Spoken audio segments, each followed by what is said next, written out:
እንስሳት በቋንቋቸው ለእግዚአብሔር ይጮኻሉ። አራዊት በቋንቋቸው እግዚአብሔርን ይጸልያሉ፣ ይለምናሉ። አዕዋፋት በቋንቋቸው እግዚአብሔርን ይጠይቃሉ። ስለ እግዚአብሔር ማወቅ፣ ስለ እግዚአብሔር መኖር፣ መረዳት፣ መንፈሳዊ እውቀትን መያዝ ብቻውን በቂ አይደለም። በፍቅር መኖር አስፈላጊ ነው። እስመ ኃያል አንተ እቁት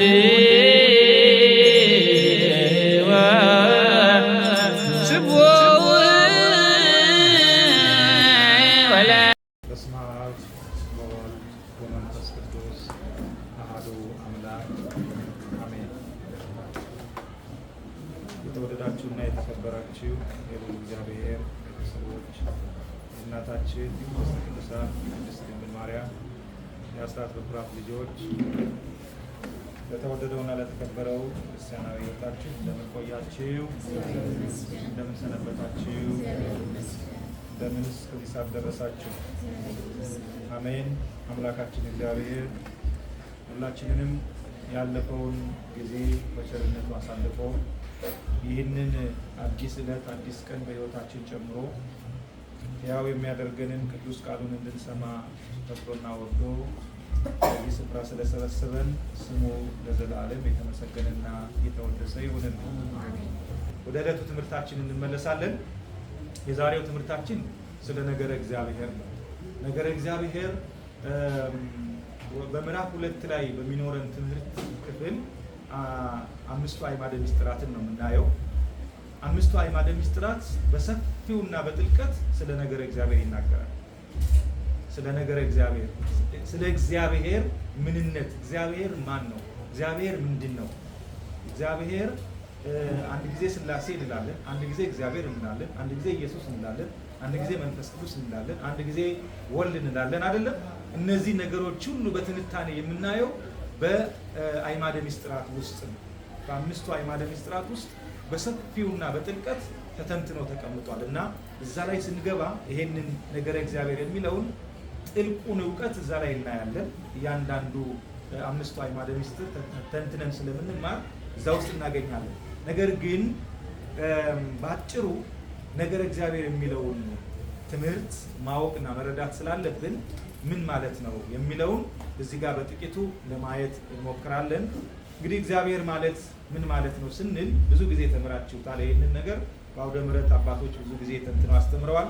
እግዚአብሔር ማለት እግዚ አብ ኄር የሚሉ 3 ቃላትን አዋቅሮ የያዘ ነው። 3ቱም በጣም ሰፊ ትርጉም ያላቸው ናቸው። እግዚ ማለት ጌታ ማለት ነው። አብ ስንል አባት ማለት ነው። ኄር ስንል ደግሞ ቸር ማለት ነው። እነዚህን ትርጉሞች በውስጡ የያዘ ነው እግዚአብሔር የሚለው ቃል። እግዚአብሔር የሚለው ቃል እግዚአብሔር ስንል እግዚአብሔር ማለት የዓለም ጌታ፣ የዓለም ፈጣሪ፣ የዓለም ገዢ ማለት ነው። ብሔር የሚለውን ደግሞ ስንጨምር ማለት ሰፊ ሀገር፣ ሰፊ ዓለም ማለት ነው። እግዚአብሔር የሚለው ደግሞ በጥቅሉ ያለውን ስም ስናይ የሶስቱም አካላት ስም። ሶስቱም አካላት እነማን ናቸው? ሶስቱም አካላት አብ፣ ወልድ፣ መንፈስ ቅዱስ። የሶስቱም የአንድነት ስማቸው እግዚአብሔር ነው። እግዚአብሔር የሚለው ኤልሻዳይ የሚሉት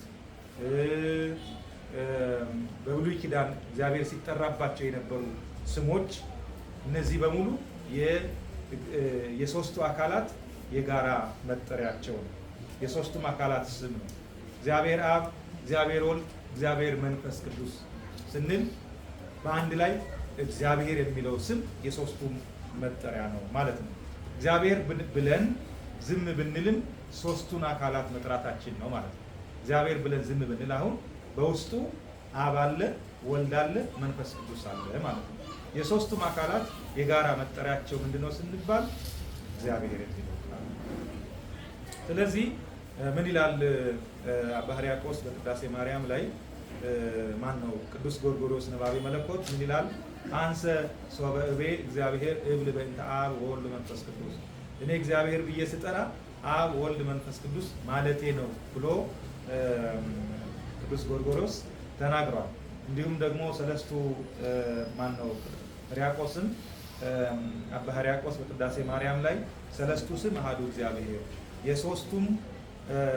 የሶስቱ ስም አንድ እግዚአብሔር ነው። ቅዳሴ ማርያም ላይ ብዙ ጊዜ ሰምታችሁ ከሆነ አብ ወልድ መንፈስ ቅዱስ እንዲህ ያደርጋሉ፣ አብ ወልድ መንፈስ ቅዱስ ይጠብቃሉ፣ አብ ወልድ መንፈስ ቅዱስ ይጋርዳሉ፣ አብ ወልድ መንፈስ ቅዱስ እያለ ካህኑ ሲያነብ አይታችሁ ከሆነ የሶስቱ ስም አንድ እግዚአብሔር ስለሆነ ሶስቱንም ይጠራል፣ እግዚአብሔርም ይላል ማለት ነው። የጋራ ስማቸው ስለሆነ እንግዲህ እያንዳንዳቸውን ደግሞ በጥቂቱ ስናይ አብ ማለት አባት ማለት ነው። ወልድ ማለት ልጅ ማለት ነው። መንፈስ ቅዱስ ማለት ሕይወት ወይም እስትንፋስ ማለት ነው። አብ ስንል አባት ማለት ነው። አባት ማለት ነው። ወልድ ስንል ልጅ ማለት ነው። መንፈስ ቅዱስ ስንል ደግሞ ሕይወት ወይም እስትንፋስ ማለት ነው። በአብ ቃልነት ማን ነው? በአብ ልብነት፣ በወልድ ቃልነት፣ በመንፈስ ቅዱስ ሕይወትነት፣ በመንፈስ ቅዱስ እስትንፋስነት አንድነታቸው ሶስትነታቸው ሳይለያይ ወይም ደግሞ ሳይነጣጠል እርስ በርሳቸው አብ ወልድ መንፈስ ቅዱስ በአንድነት ያለ ቅድምና አብ ከወልድ ቀድሞ በዚህ ዘመን የኖረ ነው የማንለው፣ ወልድ ከአብ በዚህ ዘመን ወደኋላ ቀርቶ የተገኘ ነው። መንፈስ ቅዱስ ለዚህ ጊዜ ከአብና ከወልድ ተለይቶ የኖረ ነው የማንለው ሶስቱም ቅድመ ዓለም የነበሩ ዓለምን የፈጠሩ የዓለማት ፈጣሪ ናቸው ማለት ነው። ስለዚህ ስንጠራቸው አብ ወልድ መንፈስ ቅዱስ ስንል አብ አባት ነው፣ ወልድ ልጅ ነው፣ መንፈስ ቅዱስ ሕይወት ነው፣ እስትንፋስ ነው። እያንዳንዳቸው በኋላ በዚህ በአምስቱ አዕማደ ምስጢራት ውስጥ በተለይም ስለ ምስጢረ ሥላሴ ስንማር እያንዳንዱን በትንታኔ እንመለከታለን። እግዚአብሔርን በእኛ አእምሮ ማወቅም ሆነ መግለጽ አይቻልም። ስለ እግዚአብሔር ማለት የምንችለው እሱ የገለጠልን ብቻ ነው ይላል። እግዚአብሔርን በሰው አእምሮ ተመራምሮ መድረስ አይቻልም። ወይም ስለ እግዚአብሔር በእኛ በተሰጠን በዚህ በቁንጽል አእምሮ ተመራምሮ እግዚአብሔር እንዲህ ነው የሚል ድምዳሜ መስጠት አንችልም። ምክንያቱም እግዚአብሔር ቢዮንድ ከኛ አእምሮ በላይ ነው። ከአእምሯችን ከአስተሳሰባችን እኛ ከምናስበው ወይም ከተሰጠን ማሰብ ከምንችለው አስተሳሰብ በላይ ነው እግዚአብሔር። የትኛው የዓለም ፈላስፋ የትኛው የዓለም ጠበብት የእግዚአብሔርን ማንነት በምላት መናገር አይችልም። እሱ ካልገለጠለት በስተቀር እሱ ራሱን ካልገለጠ በስተቀር ማንም እግዚአብሔርን እንዲህ ነው ብሎ መናገር አይችልም። ስለ እግዚአብሔር ማወቅ መመራመር በአእምሮ ጠባይ አይችልም። ስለዚህ እሱ የገለጠልንን ያክል ግን ልናውቅ እንችላለን። እሱ የገለጠልንን ያክል እሱ ምን ያክል ነው የገለጠልን? ስለሱ አናውቅም። ምን ያክል ነው የገለጠልን? እሱን እንድናውቅ ለኛ ራሱን የገለጠልን በምን ደረጃ ነው? ለኛ በአእምሯችን በተመጠነ መልኩ ማለት ነው። አእምሯችን በሚችለው መልኩ በተመጠነ መልኩ ነው የገለጠልን እንጂ ስለ እግዚአብሔር በአእምሯችን ተመራምረን ማወቅ አንችልም። እግዚአብሔር ለፍጡራን እንዳቅማችን የተገለጠባቸው መንገዶች አሉ። በምን መንገድ ነው እግዚአብሔር ለኛ የተገለጠው? ተገልጦ እግዚአብሔር መሆኑን ያየነው ወይም የተረዳነው በምን መንገድ ነው? አንደኛ በስነ ፍጥረት፣ ባለፈው እንደተማርነው በስነ ፍጥረት እግዚአብሔር ለሰው ልጆች ተገልጧል። በዚህ በሮሜ መልእክት ላይ ምዕራፍ 1 ቁጥር 19 እስከ 22 ላይ በስነ ፍጥረት እግዚአብሔር ለሰው ልጆች ተገልጦ አምላክነቱን አሳይቷል። ይሄን ፍጥረታትን ስንመለከት የሰማይ አዕዋፍን፣ የምድር አራዊትን፣ እንስሳትን፣ ተፈጥሮን በሙሉ ስንመለከት እነዚህን ነገሮች እግዚአብሔር የፈጠረ መሆኑን ተረድተን እግዚአብሔር የሚባል አምላክ ፈጣሪ ገዢ መኖሩን አውቀን እንረዳለን። በዚህ እግዚአብሔር ለሰው ልጆች ራሱን የገለጠበት አንዱ መንገድ ነው በስነ ፍጥረት። ሁለተኛ በመግቦት እግዚአብሔር ለሰው ልጆች ፍጥረታትን የሚመግብ እግዚአብሔር አይነ ኩሉ ነፍስ ይሴቆኪያከ አንተ ትሁቦሙ ሲሳዮሙ ለኩሉ እንስሳ ይላል ዳዊት። የሁሉም አይን አንተን ተስፋ ያደርጋል። እሱ የፈጠረው ተንቀሳቃሽ ፍጡር ሁሉ ነፍስ ያለው ሕያው የሆነ ፍጥረት ሁሉ የማንን እጅ ያያል? የእግዚአብሔርን እጅ ያያል። እግዚአብሔርን ይመለከታል። የሚበላውን የሚጠጣውን እሱ እንደሚሰጠው አምኖ ወደ እግዚአብሔር ይጮኻል። እንስሳት በቋንቋቸው ወደ እግዚአብሔር ይጮኻሉ። አራዊት በቋንቋቸው እግዚአብሔርን ይጸልያሉ፣ ይለምናሉ። አዕዋፋት በቋንቋቸው እግዚአብሔርን ይጠይቃሉ። ፍጥረታት ሁሉ አንተን ተስፋ ያደርጋሉ። ተስፋቸው እግዚአብሔር የሚበሉትን የሚጠጡትን የሚሰጣቸው እርሱ ስለሆነ ወደ እርሱ ተስፋ ያደርጋሉ። አንተም ይላል ዳዊት ምግባቸውን ትሰጣቸዋለህ ይላል። በጣም አስደናቂ ቃል።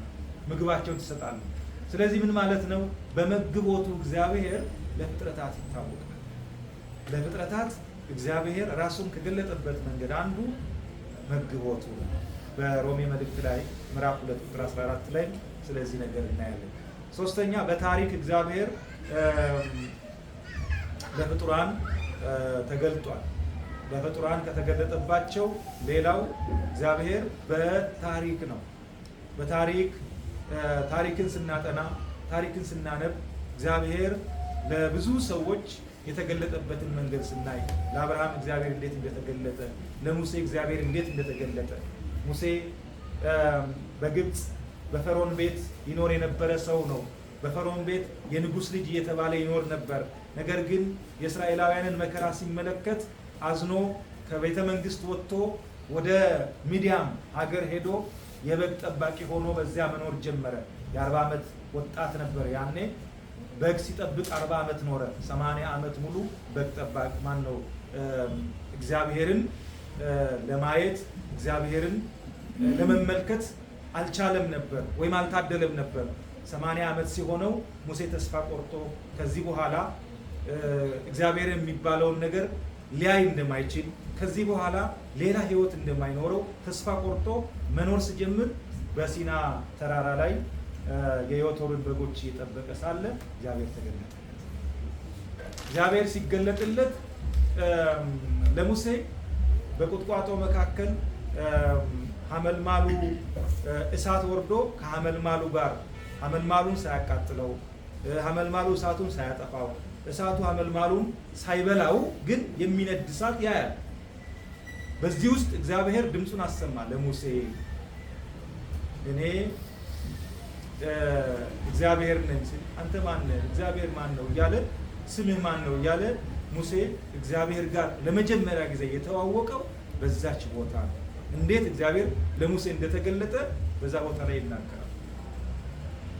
ብዙ ጊዜ እኛ ኃይለኞች የሆን ሲመስለን ብርቶች የሆን ሲመስለን ብዙ ነገር ማድረግ የሚችል አቅም አለን፣ እንዲህ ማድረግ እችላለሁ የሚል ነገር በስጋዊ አስተሳሰብ ብቻችን ይሄን ማድረግ እችላለሁ፣ ይሄን መሆን እችላለሁ ብለን ስናስብ ምናልባት ለስነ ልቦና ግንባታ ይጠቅመን ይሆናል እንጂ በመንፈሳዊ አካሄድ ግን ጥቅም የለውም፣ ጉዳት ነው ያለው።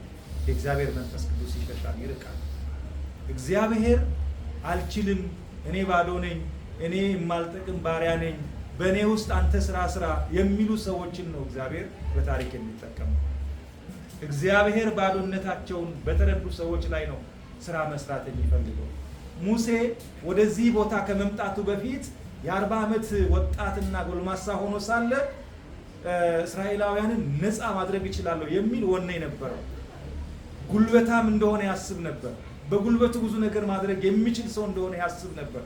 ነገር ግን ያ በእግዚአብሔር ዘንድ ተቀባይነት አልነበረው። ወደዛ ወደ በረሃ ሄዶ በግ እየጠበቀ 40 ዓመት ከተቀመጠ በኋላ 80 ዓመት ሲሞላው ከ80 ዓመት ሽማግሌ ምን ይጠበቃል? ደክሟል ኦልሬዲ። ከዚህ በኋላ እንደማይጠቅም ለራሱ ተረድቶ ራሱን አሳምኖ የእግዚአብሔርን ስራ ለማየት የተጠባበቀ ሳለ ነው እግዚአብሔር የተገለጠ። ስለዚህ በታሪክ እግዚአብሔር ለሰው ልጆች እንዴት እንደተገለጠ እግዚአብሔር ራሱን ለሰው ልጆች እንዴት እንደገለጠ ታሪክ ያስረዳናል። መጽሐፍ ቅዱስ ብዙ ክፍሎች አሉት። አንዱ ክፍል የታሪክ ክፍል ነው። ሌላው ክፍል የትንቢት ክፍል ነው። ብዙ ክፍሎች አሉት መጽሐፍ ቅዱስ። እሱን ደግሞ በመጽሐፍ ቅዱስ ጥናት ትምህርታችሁ ትማሩታላችሁ። ሌላው እግዚአብሔር ለፍጡራን ከተገለጠባቸው መንገዶች አንዱ በቅዱሳት መጻሕፍት ውስጥ ነው። በመንፈሳዊ ጽሑፎች ውስጥ በቅዱሳት መጻሕፍት ውስጥ እግዚአብሔር ለሰው ልጆች ራሱን ገልጧል። የእግዚአብሔር ቸርነት፣ የእግዚአብሔር የማዳን ስራ፣ የእግዚአብሔር በጎነት፣ የእግዚአብሔር አምላክነት በተለያየ መንገድ በቅዱሳት መጻሕፍት ተገልጦ ተነግሮናል። ሌላውና የመጨረሻው እግዚአብሔር ለፍጡራን የተገለጠበት አንዱ ትልቁ መንገድ በስጋዌ ነው። በስጋዌ ማለት ሰው ሆኖ የሰው ስጋ ለብሶ ወደዚህ ምድር በመምጣት ነው። ወደዚህ ምድር በመምጣት በተለየ አካሉ የሰው ስጋ ለብሶ ወደዚህ ምድር ተገልጦ ለሰው ልጆች የተገለጠበት መንገድ ይህ የመጨረሻውና ራሱን ለሰው ልጆች የገለጠበት ትልቁ መንገድ ስጋዌ ነው፣ ሰው የመሆኑ መንገድ። ስለዚህ እነዚህ ነገሮች እነዚህ በስነ ፍጥረት፣ በመግቦት፣ በህሊና የሚለውን አልፌዋለሁ መሰለኝ። በህሊና የሚለው ቅድም ባለፈውም በተለያየ ጊዜ ገልጬዋለሁ። ህሊና እግዚአብሔር ክፉና መልካሙን መለየት የሚያስችል በሰው ልጅ ውስጥ ያስቀመጠው ፍትሃዊ ዳኛ ነው ህሊና የሚባለው እና በህሊና እግዚአብሔር ራሱን ለፍጡራን ገልጧል ወይም ለሰው ልጆች ገልጧል ማለት ነው። እና እነዚህ እግዚአብሔር ራሱን ለሰው ልጆች የገለጠባቸው መንገዶች ናቸው። እግዚአብሔርን በፍቅሩ ግልጽ ሆኖ ያወቅነውና የተረዳነው በአዲስ ኪዳን ነው፣ በስጋዌ እንዳልነው ማለት ነው።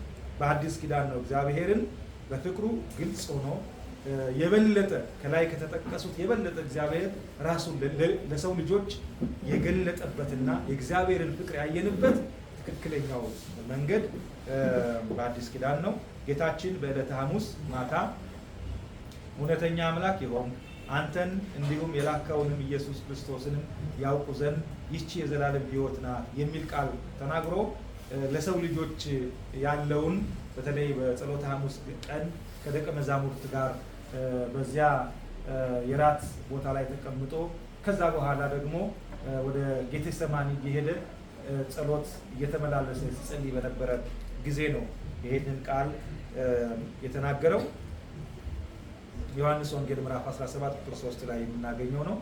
ሌላ ደግሞ ምን ይላል? ከእንግዲህ ወዲህ ባሮች አልላችሁም፣ ባሪያ ጌታው የሚያደርገውን አያውቅምና ወዳጆች ግን ብያችኋለሁ በማለት ጌታችን ፍጹም የሆነ ፍቅሩን ገልጦልናል። ለራሱ አምላክነቱን በአምላክነት ደረጃ ያለውን ስልጣኑን ሳይሆን ራሱን ዝቅ አድርጎ ለእኛ ለሰው ልጆች ፍቅሩን የገለጠበትን መንገድ ነው የሚናገረው። በዚህ መንገድ እግዚአብሔር በስነ ፍጥረት፣ በመግቦት፣ በህሊና፣ በታሪክ፣ በቅዱሳት መጻሕፍት ከተገለጠበት የበለጠ ራሱን ለእኛ ለሰው ልጆች የገለጠ መሆኑን ለማሳየት ነው ይሄንን ቃል የተጠቀምነው። ዮሐንስ ወንጌል ምዕራፍ 15 ቁጥር 15 ላይ የምናየው። ስለዚህ እግዚአብሔር ያወቅንበትና እግዚአብሔርን ያወቅንበትና የምናውቅበት ፍጹምና ትክክለኛ መንገድ ፍቅር እንደሆነ እንረዳለን። ፍቅር እርሱ ለእኛ ለሰው ልጆች ያሳየው ፍቅር በየትኛውም ዘመን በሰው ልጆች መካከል ምናልባት እኛ ያንን ፍቅር እንድንለማመድ ክርስቶስ አስተምሮናል። ያንን እውነተኛውን ፍቅር በምን ያህል ደረጃ እኛ ተለማምደን ተግባራዊ አድርገናል የሚለው ጥያቄ ምልክት ውስጥ ይሁንና ክርስቶስ ያሳየን ፍቅር ግን እጅግ የተለየ ፍቅር ነው። እጅግ የተለየ ፍቅር ነው። ራሱን ለእኛ ከገለጠበት ትልቁ አንዱ መንገድ የፍቅር መንገድ ነው። ስለዚህ ምንም እንኳን አስቀድመን የዘረዘርናቸው የእግዚአብሔርን ሀልወት መኖር ማስረዳት ቢችሉም የእግዚአብሔርን መኖርና ስለ እግዚአብሔር ማወቅ ብቻውን ለወራሽነት አያበቃም። ፍቅሩን መረዳትና በፍቅሩ መኖርን ይፈልጋል። ይህም የሚከናወነው ደግሞ አስቀድሞ አጠገባችን ያለውን በአርአያ ሥላሴ የተፈጠረውን ሰው በመውደድ ነው ይላል። በመውደድ ነው። ፍቅሩን መረዳት ብቻውን በቂ አይደለም። ስለ እግዚአብሔር ማወቅ፣ ስለ እግዚአብሔር መኖር፣ መረዳት፣ መንፈሳዊ እውቀትን መያዝ ብቻውን በቂ አይደለም። በፍቅር መኖር አስፈላጊ ነው። አጠገባችን ካለ ወንድማችን ጋር፣ አጠገባችን ካለች እህታችን ጋር፣ ከቤተሰባችን ጋር፣ ከወዳጆቻችን ጋር፣ ከባልንጀሮቻችን ጋር በፍቅር መኖርን መለማመድ ያስፈልጋል። ይህ እግዚአብሔር በሕይወታችን ዕለት ዕለት እንዲገለጥ እግዚአብሔርን ማወቃችን ስለ ነገረ እግዚአብሔር መረዳታችንን በግልጥ የሚያሳየው ከወንድሞቻችን ጋር በፍቅር መኖር። ፍቅር ነገረ እግዚአብሔርን የሚተረጉም ትልቅ መሳሪያ ነው ማለት ነው። ስለዚህ ምን ይላል ቅዱስ ዮሐንስ ወንጌላዊ በምዕራፍ 15 ቁጥር 17 ላይ እርስ በርሳችሁ እንድትዋደዱ ይህንን አዛችኋለሁ ይላል። ቅዱስ ዮሐንስ በፍጥሞ ደሴት ላይ ተግዞ በግዞት በነበረበት በዚያ እስከ መጨረሻይቱ ዕለት ድረስ ስለ ፍቅር ሲናገርና ሲያስተምር ነው የኖረው እና በዚያ ሆኖ ካስተማራቸው ትምህርቶች መካከል አንዱ እርስ በርሳችሁ እንድትዋደዱ ይህንን አዛችኋለሁ። ጌታችን መድኃኒታችን ኢየሱስ ክርስቶስ ለሐዋርያቱ ያስተማረውን ወይም የተናገረውን ቃል እርሱም በወንጌሉ ላይ ጽፎ አስቀምጦ ለትውልድ እንዲተላለፍና ትውልድ እንዲማር እርስ በርስ መዋደድ ዋጋ እንዳለው ሲናገር ነው። እግዚአብሔር ፍቅር ነው፣ በፍቅርም የሚኖር በእግዚአብሔር ይኖራል፣ እግዚአብሔርም በእርሱ ይኖራል ይላል። አንደኛ ዮሐንስ 4:16 ላይ በመልእክቱ ላይ ማለት ነው። በመልእክቱ ላይ ይህንን ቃል አስቀምጧል። እግዚአብሔር ፍቅር ነው። ቅድም እንደገለጥ ነው ክርስቶስን ወደዚህ ዓለም ያመጣው ክርስቶስ የሞተው ስለ ፍቅር ነው። ራሱን ከገለጠባቸው ብዙ ነገሮች ቅድም ከጠቀስናቸው ዋናውና ትልቁ በስጋዌ ራሱን እንዲገልጥ ካደረገው ነገር ትልቁ መሳሪያ ምንድን ነው? ፍቅር። ስለዚህ እግዚአብሔር ፍቅር ነው። በፍቅርም የሚኖር በእግዚአብሔር ይኖራል፣ እግዚአብሔርም በእርሱ ይኖራል። በፍቅር የሚኖር በእግዚአብሔር ይኖራል፣ እግዚአብሔርም በእርሱ ውስጥ ይኖራል ይላል። ብዙ ነገር አለ፣ ብዙ ጥቅም አለው ውስጡ ማለት ነው። ከሰዎች ጋር በፍቅር ስንኖር ከእግዚአብሔር ጋር እየኖርን ነው ማለት ነው። ከሰዎች ጋር ያለን ፍቅር ከእግዚአብሔር ጋር ለመኖራችን ማረጋገጫ ነው፣ ወይም እግዚአብሔር ጋር እየኖርን እንደሆነ የሚያስረዳን ነገር ነው። ያለ ፍቅር ከኖርን ወይም ከወንድማችን ወይም ከእህታችን፣ ከባልንጀራችን፣ ከጓደኞቻችን ጋር ያለ ፍቅር ስንኖር ከእግዚአብሔር ጋር እየኖርን አለመሆኑን ማወቅ ያስፈልጋል። ይሄ ቃል የሚነግረን ይሄንን ነው። ስለዚህ ባጭሩ በጥቂቱ ስለ ነገረ እግዚአብሔር ይህንን ቃልን ቅድም እንዳልኳችሁ በአምስቱ አዕማደ ምስጢር ውስጥ በጥልቀት ስለ ነገረ እግዚአብሔር ስለምንማር በቀጥታ የምንሄደው ስለ እግዚአብሔር ባህሪያት ወደሚለው ማለት ነው። የዕለቱ የዛሬው ትምህርታችን ሁለተኛው ክፍል ነገረ እግዚአብሔር የሚል ነው። እንግዲህ የእግዚአብሔር መለኮታዊ ባህሪ በሰው አእምሮ የማይመረመርና የማይወሰን ረቂቅ ነው። በዓለም ያለውን ማንኛውንም ነገር መመርመርም ሆነ ለሌላው ማስረዳት ይቻላል። የመለኮትን ባህሪ ግን ሙሉ በሙሉ ተመራምሮ የሚያውቅም ሆነ የሚያስረዳ ማንም የለም። ቅድም ነገረ እግዚአብሔርን ስጀምር ያብራራሁት የተናገርኩት ነው። ስለ እግዚአብሔር መለኮታዊ ባህሪ፣ ስለ እግዚአብሔር መለኮታዊ ነገር እንዲህ ነው ብሎ በጥልቀት ለማብራራት እግዚአብሔር ከገለጠልን ወይም እግዚአብሔር ራሱን የገለጠበትን ነገር አይተን ከዛ ተነስተን የእግዚአብሔርን ነገር እንዲህ ነው ብለን ለመናገር ካልቻልን በስተቀር የእግዚአብሔርን ባህሪ መለኮታዊ ባህሪውን ተመራምሮ በእውቀት አስደግፎ እንዲህ ነው ማለት አይቻልም። የመለኮትን ባህሪ ግን ሙሉ በሙሉ ተመራምሮ የሚያውቅ ሆነ የሚያስረዳ ማንም የለም ይላል። ነገር ግን ቅዱሳት መጻሕፍት በገለጹልን መሰረት እንደሚከተለው ለመግለጽ እንሞክራለን። በቅዱሳት መጻሕፍት በተገለጸው ልክ ማለት ነው። የእግዚአብሔር ባህሪ በቅዱሳት መጻሕፍት በተገለጠው ልክ የእግዚአብሔር ባህሪያት እነዚህ ናቸው ብለን እንመለከታለን። አንደኛ እግዚአብሔር መንፈስ ነው። እግዚአብሔር መንፈስ ነው ስንል በዮሐንስ ወንጌል ምዕራፍ 4 ቁጥር 24 ላይ ምን ይላል? እግዚአብሔር መንፈስ ነው፣ የሚሰግዱለትን በመንፈስና በእምነት ሊሰግዱለት ያስፈልጋቸዋል ይላል። ከሳምራዊቷ ሴት ጋር በነበረው ንግግር ነው ይሄ ቃል ጌታችን ኢየሱስ ክርስቶስ የተናገረው። እግዚአብሔር መንፈስ ነው፣ የሚሰግዱለትን በመንፈስና በእምነት ሊሰግዱለት ይገባል ይላል። ይሄ ቃል እግዚአብሔር መንፈስ ነው የሚለውን ቃል ወይም እግዚአብሔር ረቂቅ ነው፣ የማይታይ የማይጨበጥ የማንጨብጠው ወይም የማናየው እርሱ በፈለገው ጊዜና በፈለገው ሰዓት ግን ሊታይ ሊገለጥ የኛ አእምሮ የኛ አይን በሚችለው ማየት በሚችለው አቅም ተገልጦ ልናየው እንችላለን እንጂ እግዚአብሔርን ሊያየው የሚችል ማንም የለም። እግዚአብሔር መንፈስ ነው። እግዚአብሔር ረቂቅ ነው። ጌታችን እንደተናገረው እግዚአብሔርን ስናምን በአይናችን አይተን በእጃችን ዳሰን አረጋግጠን ሳይሆን በመለኮታዊ ባህሪው በስጋ አይን የማይታይ አምላክ መሆኑን አምነን በመቀበል ነው። በመለኮታዊ እግዚአብሔር በመለኮታዊ ባህሪው በስጋ አይን የማይታይ አምላክ፣ ይሄ የስጋ አይናችን እግዚአብሔርን አይቶ ማየት አይችልም። በጠቅላላ ማየት አይችልም። ለምን? ሙሴ አንድ ጊዜ እግዚአብሔርን ክብርህን አሳየንና ይበቃኛል፣ እኔ አንተ ወዳጅ መባሌ ምንድን ነው ትርፉ? ክብርህን አሳየን፣ ከሌሎች ሰዎች እኔ በምን እለያለሁ እያለ እግዚአብሔርን ይጨቀጭቀው ነበር። እና እግዚአብሔር ምን አለው? ክብሬን አይቶ ወይም እኔን አይቶ በፊቴ መቆም የሚችል ማንም የለም ማለት። ምክንያቱም እግዚአብሔር የትኛው እሳት እኛ የምናውቀው የትኛው እሳት ይሆን ምሳሌ ሊሆን የሚችለው? ምንም አይነት እሳት ምሳሌ ሊሆን አይችልም። ለምሳሌ ፀሐይን በአይናችን በሙሉ አይናችን ማየት እንችላለን? በሙሉ አይናችን ፀሐይን መመልከት እንችላለን? አንችልም። ባለፈው በስነ ፍጥረት ትምህርታችን እንዳየነው ፀሐይን እግዚአብሔር ሲፈጥር የስንዴ ቅንጣት የምታክል ብርሃን ከራሱ ብርሃን ወስዶ ነው ብለናል። የስንዴ ቅንጣት የምታክል ብርሃን የዚህን ያህል ማየት ካቃተን እግዚአብሔርን እንዴት እናየዋለን? ማየት አንችልም። እኔን አይቶ በፊቴ መቆም የሚችል የለም ብሎታል።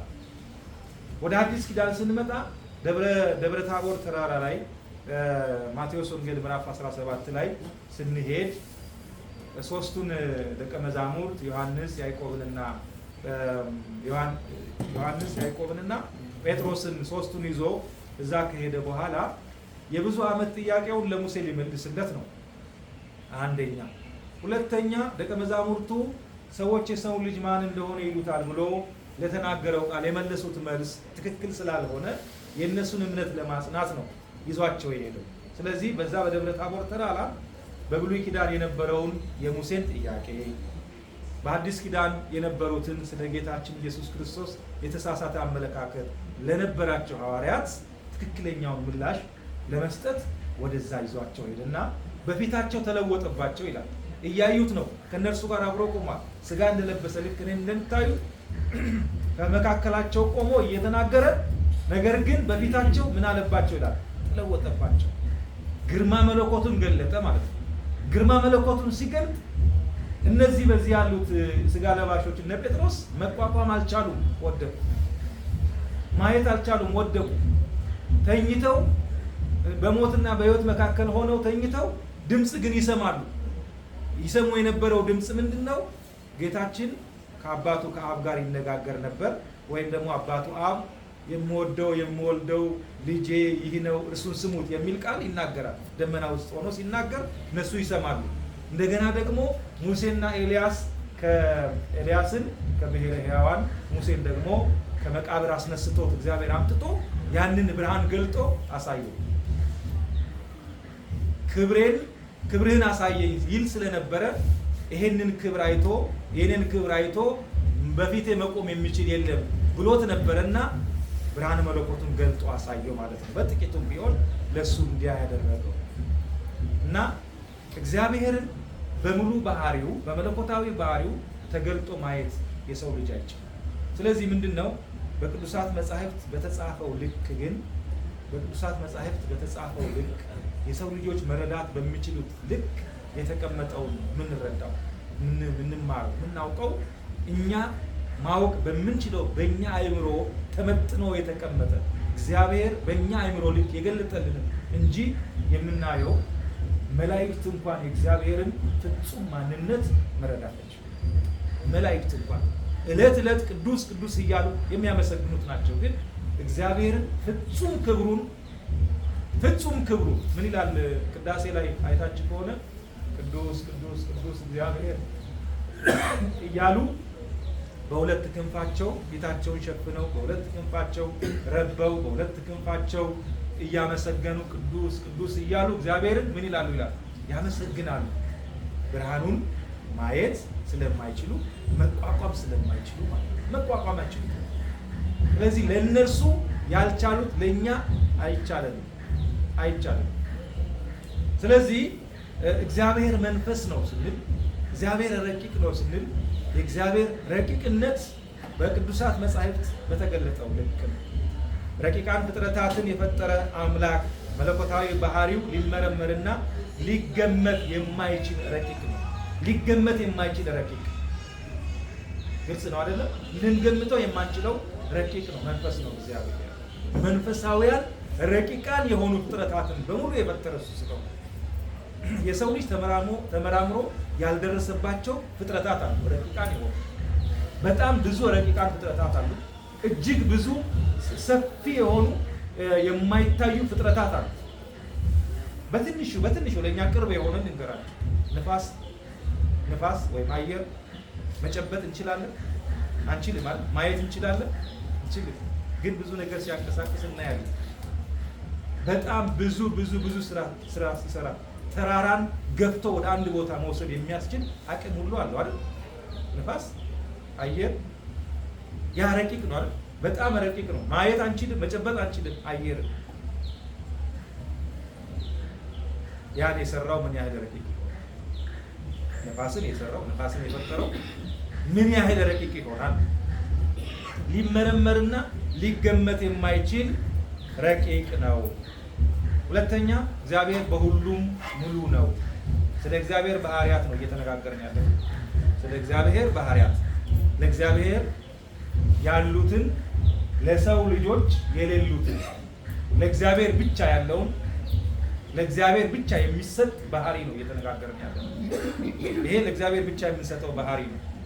ለማንም ፍጡር ለማንም አካል ለንጉሠ ነገሥት እንኳን ይሄ ባህሪ አይሰጥም። ለማንም ይሄ እግዚአብሔር ባህሪ እግዚአብሔር በሁሉ ሙሉ ነው ይላል። ሙሉ በኩል ሰው በአንድ ጊዜ በሁሉም ቦታ መገኘት የማይችል በተወሰነ ቦታ ብቻ የሚወሰን ነው ይላል። ትንቢተ ኤርምያስ ምዕራፍ 23 ላይ ትመለከቱታላችሁ።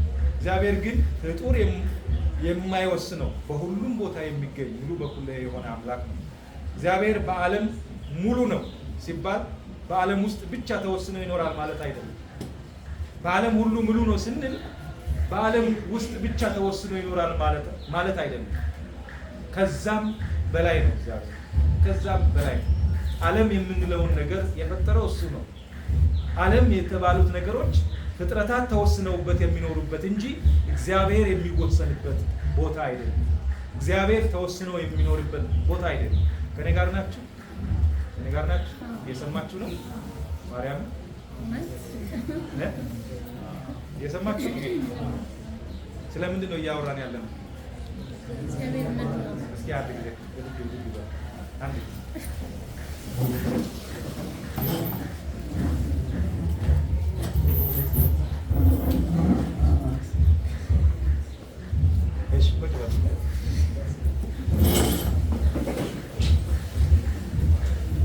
ስለዚህ እግዚአብሔር ብቻ ያለውን ባህሪ ነው እየተነጋገርን ያለ ነው። እግዚአብሔር ግን ፍጡር የማይወስነው በሁሉም ቦታ የሚገኝ ሙሉ በኩል የሆነ አምላክ ነው። እግዚአብሔር በዓለም ሙሉ ነው ሲባል በዓለም ውስጥ ብቻ ተወስኖ ይኖራል ማለት አይደለም። አሁን ያልኩት ዓለምን እግዚአብሔር ይወስነዋል እንጂ ዓለም እግዚአብሔርን አይወስነውም። እግዚአብሔር በዓለም ውስጥ አይወሰንም። ከዓለም በላይ ነው። ፍጥረታት የሚወሰኑበት ቦታ ነው ዓለም።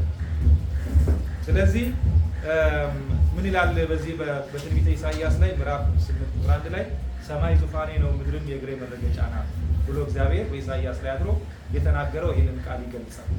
ሰማይ ዙፋኑ ምድር የእግሩ መረገጫ ማለት በሁሉም የሞላ ማለት ነው።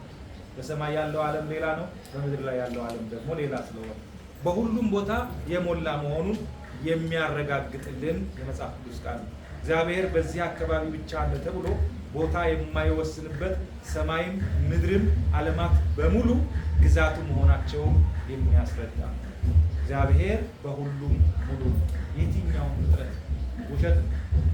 ሰዎች አንድ ወቅት ላይ እንዲያውም በኢትዮጵያ የሆነ ጠንቋይ ታምራት የሚባል ጠንቋይ አንድ ጊዜ ብዙ ነገር ሲያጭበረብር ነበራል። ኢትዮጵያ ሆኖ ክንፍ አውጥቶ ወደ ሳውዲ አረቢያ ሲበር፣ ወደ አሜሪካ፣ ወደ አውሮፓ ሲበር ፎቶ ሁሉ አስነስተው ነው ምንድነው ፎቶ ለመላእክት ሁሉ አሰርተው አንድ ወቅት ላይ ብዙ ሰዎችን ሲያጭበረብር እንደነበረ እናውቃለን። እንዲህ የሚያጭበረብሩ ሰዎች ሊኖሩ ይችላሉ እንጂ በሁሉ ቦታ መገኘት የሚያስችል አቅምና የሰውነት ባህሪ ያለው ሰው የለም። ውሸት ነው። እኔ የሚገርመኝ በእንደዚህ አይነት መልኩ የሚታለሉ ሰዎች ብቻ ናቸው። የሚገርመኝ ይሄ ከምን የመጣ ይመስላችኋል? ካለመማር ካለማወቅ የመጣ ልክ እንደዚህ የእግዚአብሔርን ባህሪ ለእግዚአብሔር ብቻ የሚሰጥ ለሰው ልጅ የሚሰጥ ወይም የሰው ባህሪና የእግዚአብሔር ባህሪ የሚባሉትን ለይቶ ካለማወቅ፣ ካለመማር፣ ካለመረዳት የሚመጡ ነገሮች ነው። ብዙ የተማሩ የምንላቸው ብዙ ዝነኞች የሚባሉ ሰዎች በወቅቱ የጋሽ ታምራት ቤተሰብ እንደነበሩ እናውቃለን። እና እንደዚህ አይነት ጥፋት ውስጥ እንዳንገባ የሚያግዘን ነው እና እግዚአብሔር በሁሉም ቦታ ሙሉ ነው ስንል እግዚአብሔር ብቻ በሁሉም ቦታ ሙሉ ነው። ሶስተኛ እግዚአብሔር ዘላለማዊ ነው። እግዚአብሔር ዘላለማዊ ነው። ሰዎች በዚህ ዓለም መኖር የሚችሉት በሕይወት እስካሉ ድረስ ብቻ ነው ይላል። በዚህ ዓለም መኖር የሚችሉት በሕይወት እስካሉ ድረስ ነው። በስጋ ሕይወት እስካሉ ድረስ ብቻ ነው። ጊዜያዊ የሆነው ምድራዊ ኑሯቸው በሞት ይለወጣል። ሲሞቱ እዚህ ዓለም ላይ የሉም ማለት ነው። ከሞቱ በኋላ እዚህ ዓለም ላይ የሉም። ስለዚህ ምንድን ነው ኦሪት ዘፍጥረት ምዕራፍ 3 ቁጥር 19 ላይ እግዚአብሔር ግን ዓለማት ሳይፈጠሩ የነበረ አሁንም እየገዛ ያለ ወደፊትም ዓለምን አሳልፎ የሚኖር በባህሪው ሞት በመንግስቱ ሽረት የሌለበት ዘላለማዊ አምላክ ዘመን የማይሽረው ወይም በዚህ ዘመን ያበቃል የማይባልለት ዘመን የማይገጣው ዘመናትን የሚያስረጅ እርሱ ግን በዘመን የማያረጅና የማያልፍ ዘላለማዊ ይሄ ለእግዚአብሔር ብቻ የሚሰጥ እግዚአብሔር ከዚህ ባህሪ ላይ ለሰው ልጅ ሰው ባለፈው ስንናገር ሰው የተፈጠረበትን ከስንት ነገር ተፈጥሯል ብለን ነው ባለፈው የተማርነው። ሰው ከስንት ነገር ተፈጥሯል?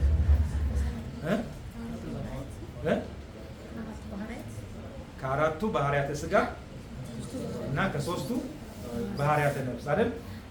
ሶስቱ ባህሪያተ ነፍስ የምንላቸው ለባዊነት፣ ነባቢነት እና ህያውነት የምትለው ሶስቱ ነገሮች እግዚአብሔር ለሰው ልጆች ከራሱ ባህሪ ከፍሎ ለሰው ልጆች የሰጠው ነው ማለት ነው። ከራሱ ባህሪ ከፍሎ ለሰው ብቻ ለየትኛውም ሌላ ፍጥረት አልሰጠም። እግዚአብሔር ለሰው ልጅ ግን ከራሱ ባህሪ ላይ ከፍሎ ህያውነትን ሰጥቷል። በፈቃዱ ማለት ነው። በፈቃዱ የሰው ልጅን ህያው አድርጎታል። ስለዚህ ሰው ለዘላለም መኖር እንዲችል አድርጎ እግዚአብሔር ከባህሪው ከፍሎ ዘላለማዊ አድርጎታል። ስለዚህ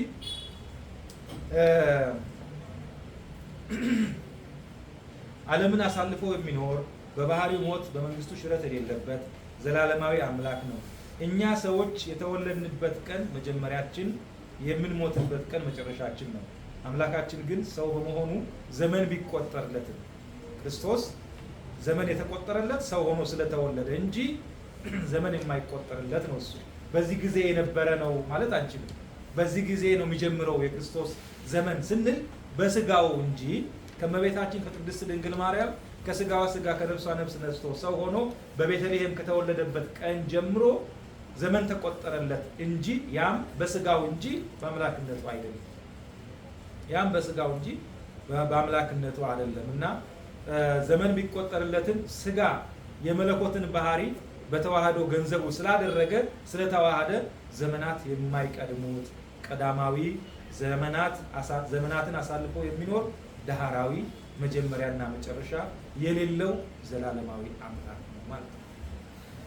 ዘላለማዊ አምላክ ነው። ይሄ በራዕየ ዮሐንስ ምዕራፍ 1 ቁጥር 18 ላይ ያለውን ቃል በደንብ አድርጎ የሚገልጽ ነው። ለነበረበት መጀመሪያ የማይኖርበት መጨረሻ የለውም። ለሁሉም ነገር መጀመሪያም ሆነ መጨረሻ ራሱ እግዚአብሔር ነው። ለሁሉም ነገር ማለት ፍጥረታት ሲፈጠሩ ኦሪት ዘፍጥረት ምዕራፍ 1 ቁጥር 1 ላይ በመጀመሪያ እግዚአብሔር ሰማይንና ምድርን ምን አለ ይላል? ፈጠረ ብሎ ይጀምራል አይደል? የሁሉም ነገር መጀመሪያም የሁሉም ነገር መጨረሻም እሱ እግዚአብሔር ነው። ስለዚህ እግዚአብሔር ዘላለማዊ ነው ስንል እነዚህ ነገሮች ሁሉ አስበን ነው። እግዚአብሔር ዘላለማዊ ነው፣ መጨረሻና መጀመሪያ የሌለው፣ ዓለምን የፈጠረ፣ ዓለምን እየገዛ ያለ፣ ዓለምን አሳልፎ የሚኖር ለምን ያህል ጊዜ ለምን ያህል ሺህ ዘመን ይኖራል ወይም ኖሯል ብንል አናውቅም። ዘመኑን ማንም አልቆጠረም። እርሱ የእኛን ዘመን ቆጥሮታል። እኛ የምንቆጠርበትንም ዘመን የሰጠን እሱ ነው። የእርሱን ዘመን ግን እኛ አንቆጥርም፣ አናውቀውም። በዘመናት የሸመገለ እንላለን ማለት ነው።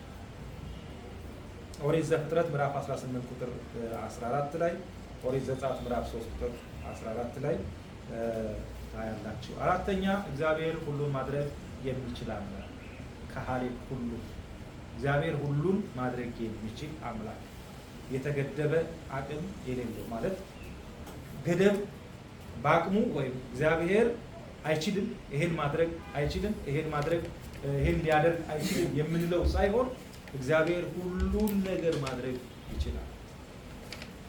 ለእግዚአብሔር የሚሳነው ነገር አለን የሚለው በኦሪት ዘፍጥረት ላይ እግዚአብሔር በአብርሃም ቤት ተገኝቶ የአብርሃምን ሕይወት ለመቀየር የዛሬ ዓመት ሚስትህ ኤልሳቤጥ ወንድ ልጅ ትወልዳለች ሲላቸው ሥላሴ ሳራ ጓዳ ውስጥ ነበረችና በጓዳ ውስጥ ሆና በልቧ ሳቀች ይላል። ለምንድን ነው የሳቀችው? የእርሷን እርጅና የባለቤቷን የአብርሃምን እርጅና አይታ ሳቀች ማለት ነው። ይሄ አሁን እውነት ቀልድ አይሆንም። እንዴት እንደዚህ ይባላል? እኔ አርጅቻለሁ፣ ከሴቶች የሚሆነው ነገር ቀርቷል፣ ባለቤትም እንዲሆናል እንዴት ሊሆን ይችላል ብላ በልቧ ሳቀች። በልቧ የሳቀችውን ግን ሥላሴ የልብን የሚያውቁ ስለሆኑ አወቁና ሚስት ሳራ ለምን ሳቀች ነው ያሉት። ሚስት ሳራ ለምን ሳቀች? እነሆ የዛሬ ዓመት በዚህ ሰዓት በዚህ ቀን ቤትህ ዳግም እመጣለሁ ስል ወንድ ልጅ ትወልዳላችሁ ነው። በዓመቱ ወንድ ልጅ ወለዱ እና ሳራ የወለደችው ልጅ ይስሐቅ አለችው። በድብቅ የሳቀችው ሳቅ በይፋ እግዚአብሔር ሳቅ ስላደረገላት እግዚአብሔር ሳቅ አድርጎልኛልና ስትል ልጁን ይስሐቅ አለችው። ምን ማለት ፈልጌ ነው? እግዚአብሔር እንግዲህ የፍጥረታት ባለቤት፣ ፍጥረታትን የፈጠረ ፈጥሮ የሚገዛ ፍጥረታትን ደግሞ ወደፊት ዓለምን የሚያሳልፍ አምላክ፣ ሁሉን ማድረግ የሚችል ኃይል ያለው እና አብርሃም ቤት ያን ጊዜ ለእግዚአብሔር የሚሳነው ነገር አለን ብለው ነው ሥላሴ የተናገሩት።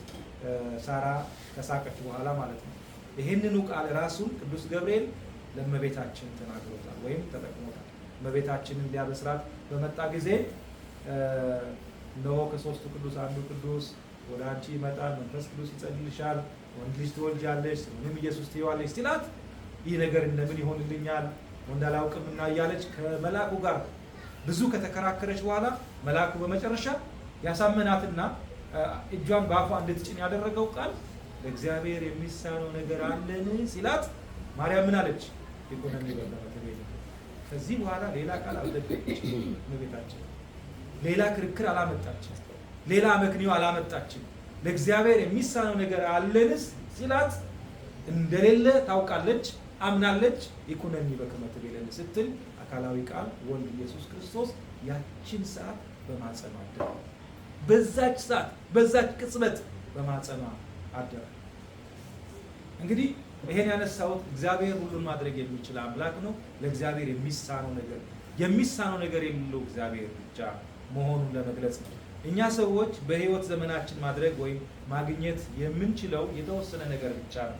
ለምሳሌ በዓለም ያለውን እውቀት፣ ሀብት፣ ስልጣን ሁሉ በአንድ ጊዜ ማግኘት አንችልም። ብዙዎቻችንም ያለኝ ይበቃኛል ብለን በተሰጠን ከማመስገን ይልቅ ሌላውን ሆነን ለመገኘት የምናደርገው ድካም በእኛነታችን ውስጥ ጉድለት እንዳለና ሁሉን ማድረግም ሆነ መሆን እንደማንችል ያስረዳል። እግዚአብሔር ግን ያለምንም እርዳታ በማንኛውም ሰዓት የወደደውን ማድረግ የሚችል ጌትነቱ፣ እውቀቱ፣ ሀብቱ የራሱ የሆነ ከማንም ምንም የማይሻ ሁሉ ያለው የማይደክም የማይሰለች የሚሳነው ነገር የሌለ አምላክ ነው።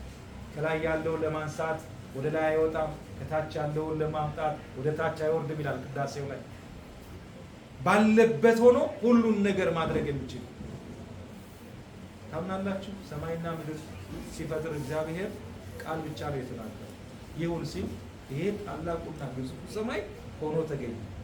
ይሄ ታላቁ ምድር የሰው ልጅ ተጉዞ ያልጨረሰው ተመራምሮ ያልጨረሰው ምድር ሆነ። ይሁን ሲል ማለት ነው። ቃል ብቻ ሲናገር ማለት ነው። ይሄ ሁሉ ግዙፉ ዓለም ይሄ ግዙፉ የሰው ልጅ እኮ ገና ተመራምሮ አልደረሰበትም፣ ወደፊትም አይደርስበትም በጭራሽ። የሰው ልጅ ተመራምሮ ሳይደርስበት ነው ዓለም የሚያልፈው። አይደርስበትም በጭራሽ፣ ምክንያቱም ከሰው አይምሮ በላይ ስለሆነ። ስለዚህ እግዚአብሔር አንድ ነገር ማድረግ ፈልጎ የፈለገውን እንዳያደርግ የሚከለክለው አንዳች ነገር የለም። ሁሉን ማድረግ የሚችል ስልጣን ለእርሱ ስላለው ማለት ነው። ዘፍጥረት ላይ ምዕራፍ 18 ቁጥር 13፣ የሉቃስ ወንጌል ምዕራፍ 1 ቁጥር 37፣ ኢሳይያስ 40 ቁጥር 2 ላይ ማጣቀሻዎችን እናገኛለን።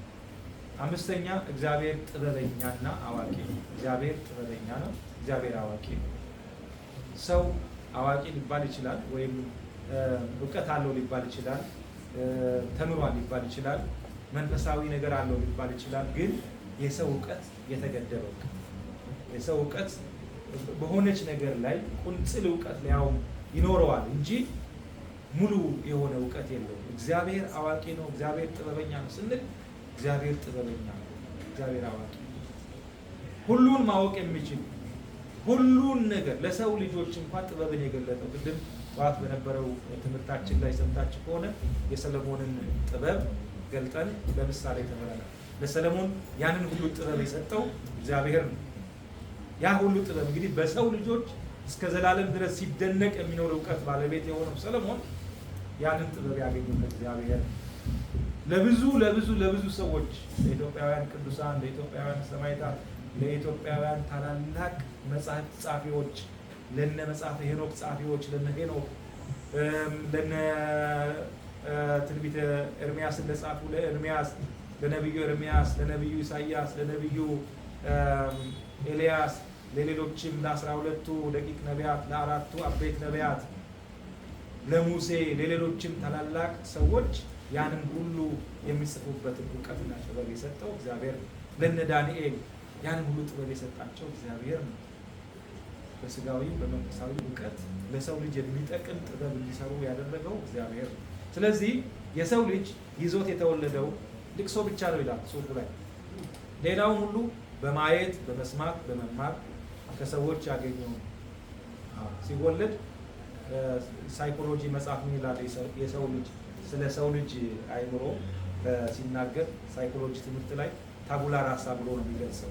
ታቡላ ራሳ ማለት ባዶ ወረቀት ማለት ነው። ነጭ ወረቀት እና ባዶ ወረቀት፣ ምንም ነገር ያልተጻፈበት ኢምፒቲ ማለት ነው። ያንን ይዞ ነው የሰው ልጅ ወደዚህ ምድር ሲወለድ የሚወለደው። ስለዚህ ከተወለደ በኋላ ምን ይሆናል?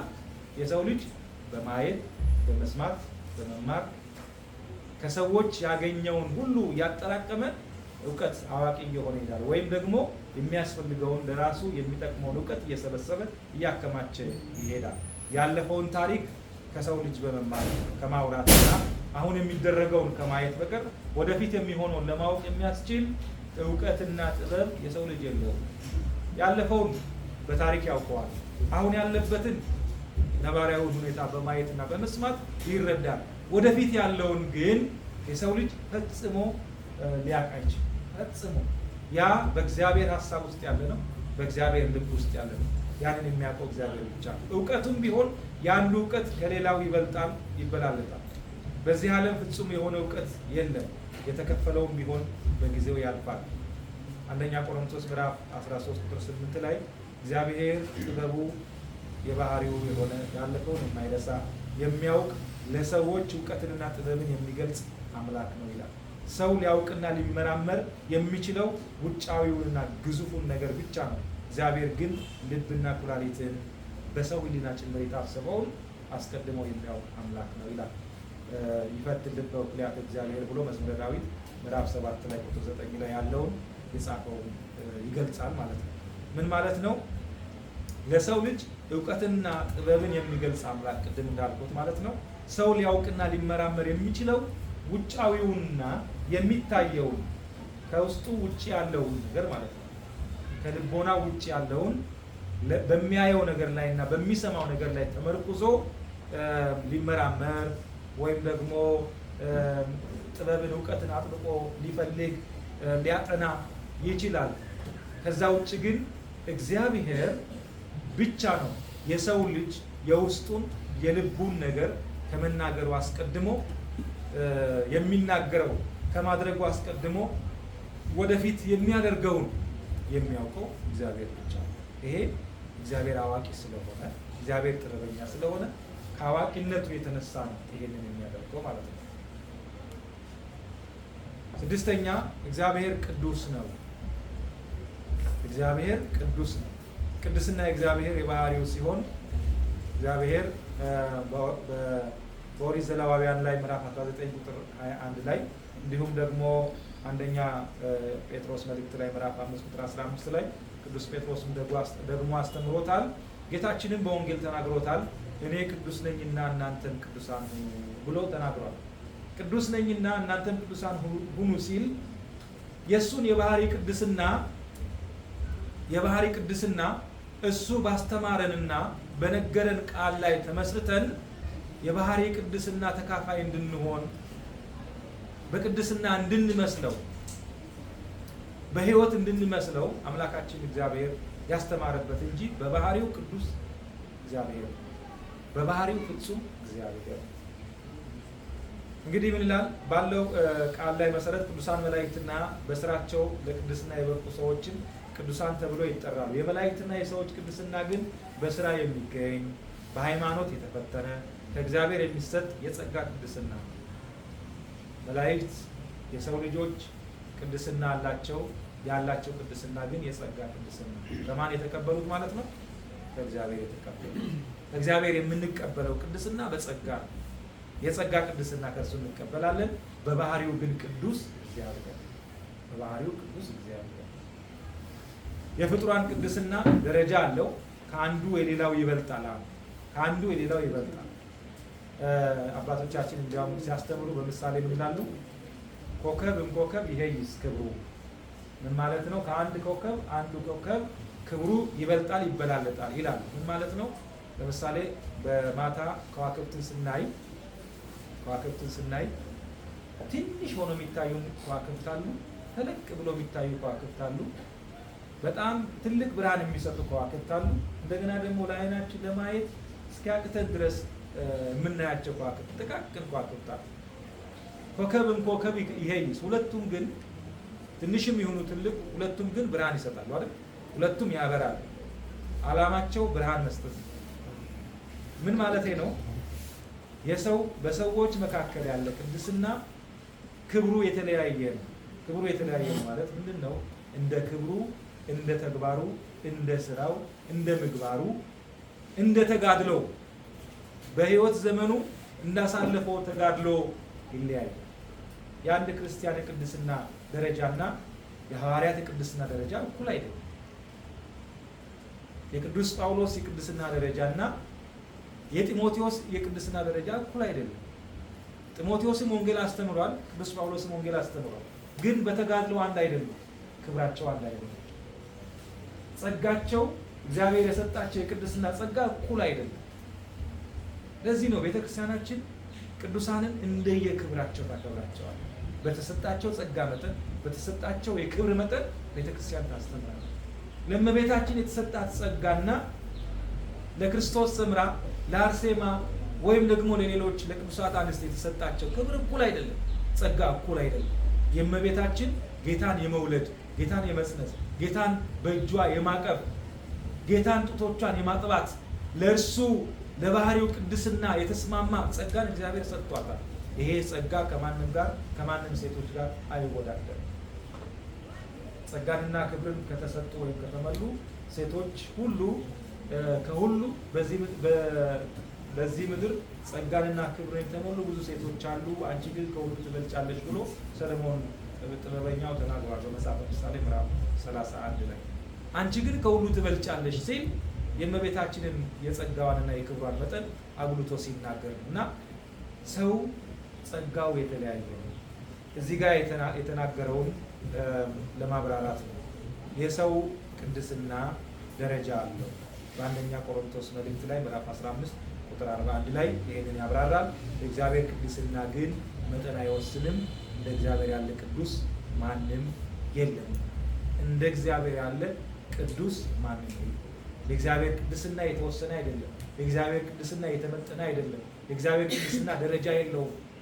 በዚህ ደረጃ ልክ በዚህ ልክ ብለን ደረጃ የምናስቀምጥለት አይደለም ማለት ነው። ይሄንን በትንቢተ ኢሳይያስ ምዕራፍ 6:3 በትንቢተ ዕንባቆም ምዕራፍ 1:13 ላይ እንመለከታለን። ሰባተኛው አይ ቲንክ ይሄ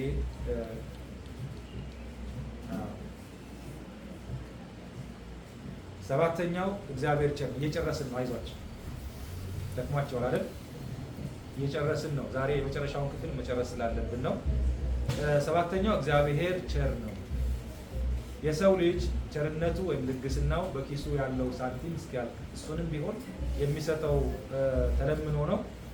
እግዚአብሔር ሁሉ ያለው ያለ ንፍገትና ያለ መሰሰት ለጋስ ስጦታው የማያልቅበት ኃጥእ ጻድቅ ሳይል በቸርነቱ ለሁሉ ያለ አድሎ የሚያድል አምላክ ነው።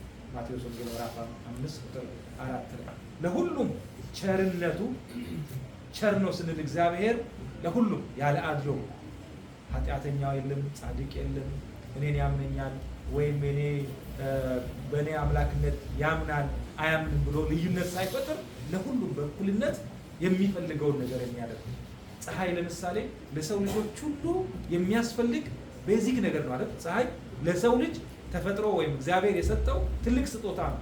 ይሄንን ፀሐይ እግዚአብሔርን የማያምኑ በዓለም ውስጥ ብዙ አሉ፣ በጣም ብዙ አሉ። እግዚአብሔርን የማያምኑ የእግዚአብሔርን መኖር የካዱ ብዙ ሰዎች አሉ። ለእነርሱም ጭምር ያወጣላቸው። ለሚያምኑት ብቻ አይደለም፣ ለማያምኑትም ጭምር ፀሐይ ትወጣለች፣ ዝናብ ይዘንባል።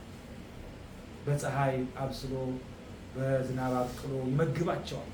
እግዚአብሔር ቸር ስለሆነ እግዚአብሔር ቸር ነው ስንል ከዚህ ይሄ ለማንም የሚሰጥ ባህሪ አይደለም። የትኛውም በጎ የትኛውም ቸር ሰው በዚህ ምድር ላይ አለ ብንል የእግዚአብሔርን ያክል ቸር መሆን የሚችል ሰው ፈጽሞ ፈጽሞ ለከሌ ቸር ነው ብለን የምንመሰክርላቸው ሰዎች የሆነ ቦታ ላይ ስታክ ያደርጋሉ።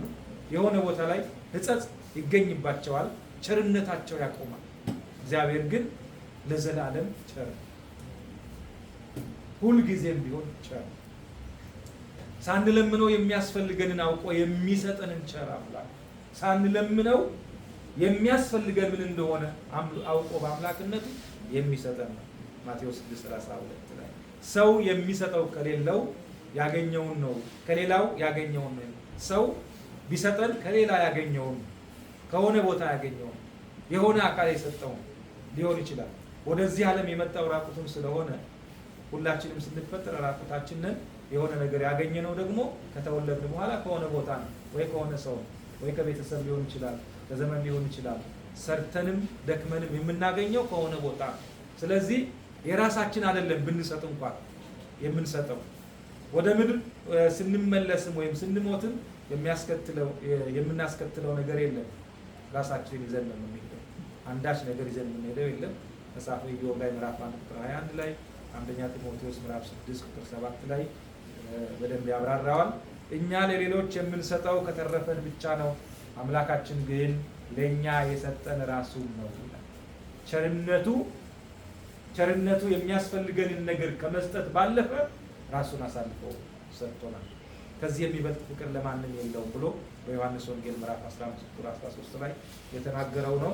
ሰው የሚሰጠው ለወዳጁ ለወገኑ ለሚመስለው ነው። እግዚአብሔር ግን ጠላቶቹ ሳለን ራሱን ለሞት አሳልፎ በመስጠት ከራሱ ጋር አስታረቀን፣ ከዘላለም ሞትም አዳነን ይላል ሮሜ መልእክት ላይ ምዕራፍ 5 ቁጥር 10 ላይ። ብዙዎቻችን ወይም ብዙ ሰዎች ሲሰጡ ለሚወዱት ሰው፣ ለሚቀርባቸው ሰው፣ ለዘመድ ሊሆን ይችላል፣ ለነሱ የሆነ ነገር ላደረገላቸው ሰው መልስ አድርገው ሊሆን ይችላል።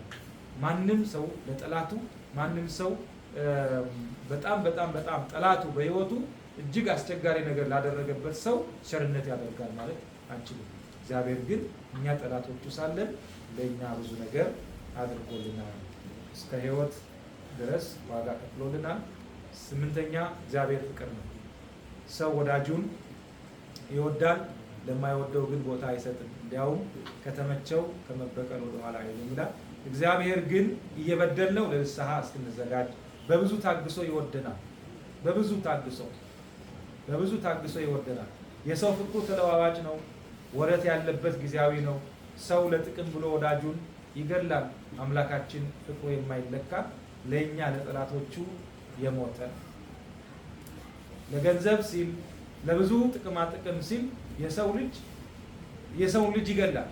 ክርስቶስ ግን ራሱን አሳልፎ ነው የሰጠው ለጠላቱ፣ ሊያውም ለጠላቱ ነው፣ ለወዳጁ አይደለም። ለጠላቱ ራሱን አሳልፎ የሰጠ አምላክ ነው።